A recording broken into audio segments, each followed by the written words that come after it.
Praise the Lord. सभी को जय मसीह की। मेरा विश्वास है कि आप सभी मसीह यीशु में स्वस्थ हैं। मैं आपके लिए एक वचन लेके आया हूँ। मत्ती की अंजील उसका 6 अध्याय उसके 3 और 4 आयत। ये दान के विषय में है और इस विषय के ऊपर थोड़ी सी बात करेंगे। 6 अध्याय उसकी 3 और 4 आयत लिखा है, परंतु जब तू दान करे तो जो तेरा दाहिना हाथ करता है उसे तेरा बायां हाथ ना जानने पाए, ताकि तेरा दान गुप्त रहे, और तब तेरा पिता जो गुप्त में देखता है तुझे प्रतिफल देगा। आमीन।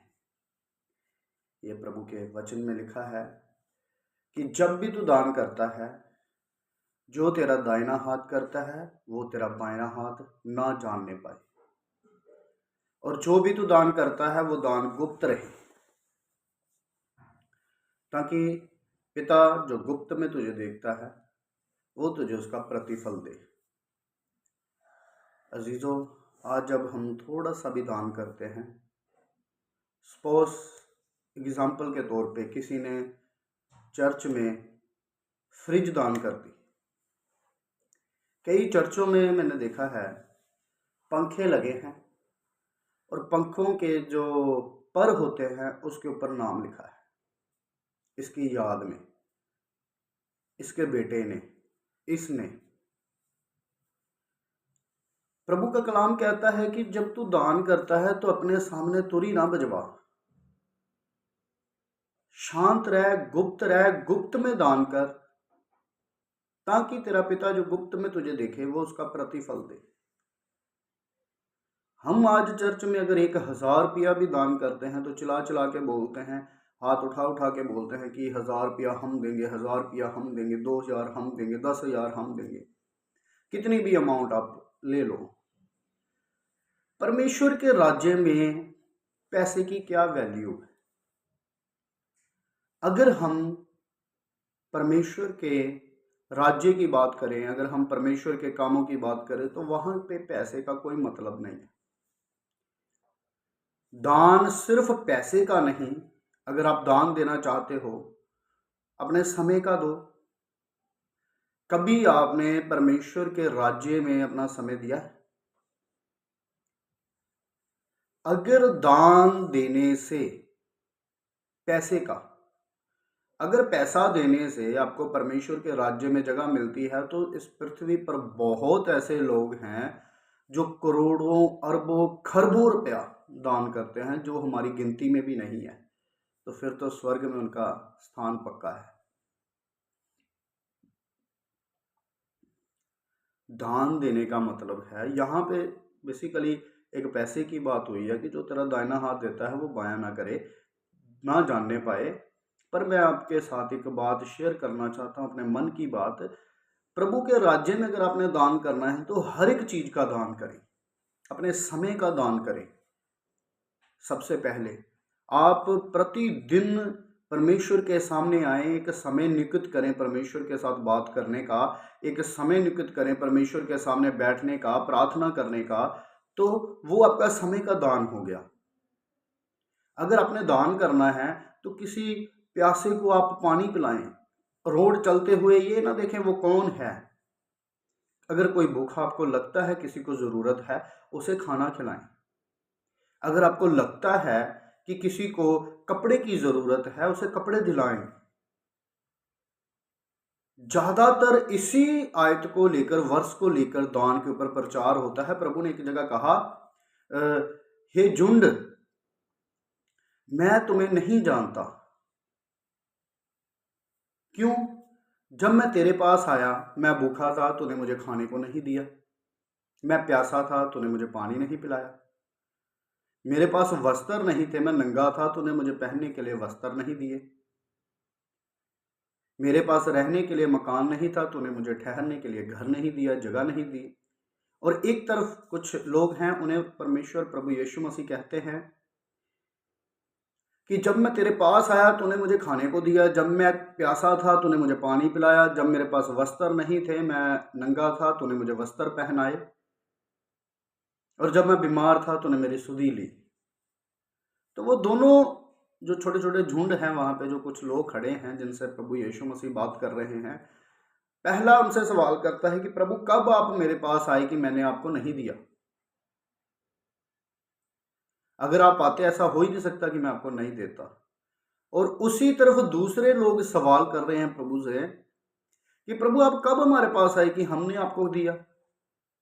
जिन्होंने दिया उन्हें भी नहीं पता कि हमने प्रभु को कब दिया, और जिन्होंने नहीं दिया उन्हें भी नहीं पता कि कब प्रभु हमारे पास आए कि हमने प्रभु को इनकार किया। प्रभु यीशु मसीह आगे से बड़ा अच्छा जवाब देते हैं कि जो तूने छोटे से छोटे के साथ किया वो तूने मेरे साथ किया। एक को कहता है कि तूने किसी ऐसे व्यक्ति को देखा जो भूखा था, लाचार था, जिसे खाने की ज़रूरत थी, तूने मुंह फेरा और चला गया। वो तूने उसके साथ नहीं, मेरे साथ किया। एक झुंड को कहता है कि तेरे पास एक लाचार, एक भूखा, एक बिना वस्त्र के व्यक्ति आया, बारिश में एक व्यक्ति तेरे पास भीगता हुआ आया, कड़ती ठंड में भीगता हुआ आया, और तूने उसे रहने के लिए जगह दी, उसे खाने के लिए जगह दी, खाने के लिए भोजन दिया, पहनने के लिए कपड़े दिए और उसकी मदद की। वो तूने उसके साथ नहीं बल्कि मेरे साथ किया। तो अकेला दान, पैसे चर्च में ही देना दान नहीं है। आप ऐसी ऐसी सोशल एक्टिविटीज भी करें। दान दशवांश जरूरी है, पर देखें जरूरत कहां पे है।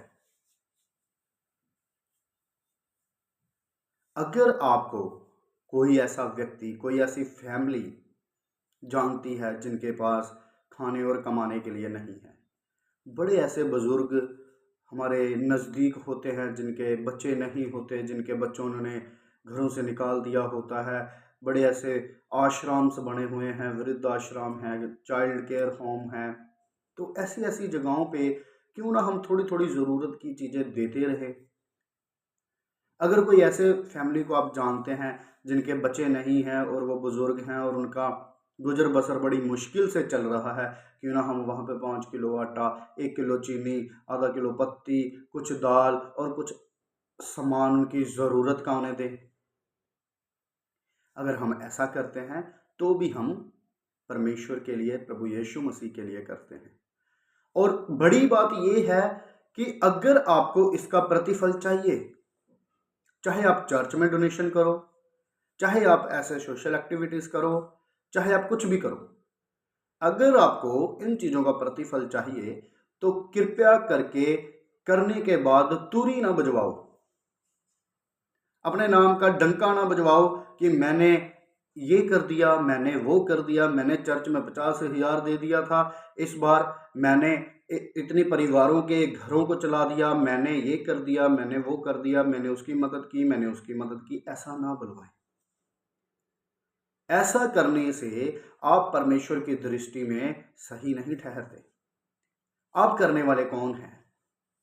मैं किसी की मदद करने वाला कौन हूं? अगर परमेश्वर मुझे दे रहा है, अगर प्रभु मुझे आशीषित कर रहे हैं, अगर परमेश्वर मुझे ब्लेस्ड कर रहे हैं फाइनेंशियली, जहां किसी और तरीके से, तो ही मैं कर पा रहा हूं। अगर परमेश्वर ही हमें ब्लेस्ड नहीं करते, अगर परमेश्वर ही हमें आशीषित नहीं करते, तो हम कौन होते हैं किसी का पेट भरने के लिए वाले? हम कौन होते हैं किसी को वस्त्र देने वाले? हम कौन होते हैं किसी मजबूर को उसकी मदद करने वाले? हमारी अपनी आर्थिक स्थिति बिगड़ जाएगी अगर प्रभु हमारे ऊपर अपना अनुग्रह नहीं करेंगे। तो मेरे अजीजों, प्रभु ने बड़ी अच्छी बात बोली है कि अगर तेरा दायां हाथ दान करता है तो तेरा बायां हाथ जानने ना पाए कि तूने क्या किया है। डंका ना बजवाओ, नाम ना उछालो, चुप करके करो जो करना है।